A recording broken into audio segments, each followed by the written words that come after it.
ہم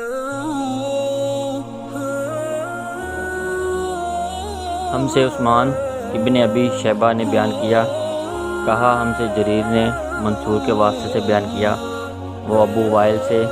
وہ حذیفہ سے روایت کرتے ہیں، وہ کہتے ہیں کہ ایک مرتبہ میں اور رسول اللہ صلی اللہ علیہ وآلہ وسلم جا رہے تھے کہ ایک قوم کی کوڑی پر جو ایک دیوار کے پیچھے تھی پہنچے تو آپ صلی اللہ علیہ وآلہ وسلم اس طرح کھڑے ہو گئے جس طرح ہم تم میں سے کوئی شخص کھڑا ہوتا ہے۔ پھر آپ صلی اللہ علیہ وآلہ وسلم نے پیشاب کیا اور میں ایک طرف ہٹ گیا۔ تب آپ صلی اللہ علیہ وآلہ وسلم نے مجھے اشارہ کیا تو آپ صلی اللہ علیہ وآلہ وسلم کے پاس پردہ کی غرض سے آپ صلی اللہ علیہ وآلہ وسلم کی ایڑیوں کے قریب کھڑا ہو گیا، یہاں تک کہ آپ صلی اللہ علیہ وآلہ وسلم پیشاب سے فارغ ہو گئے۔ بوقت ضرورت ایسا بھی کیا جا سکتا ہے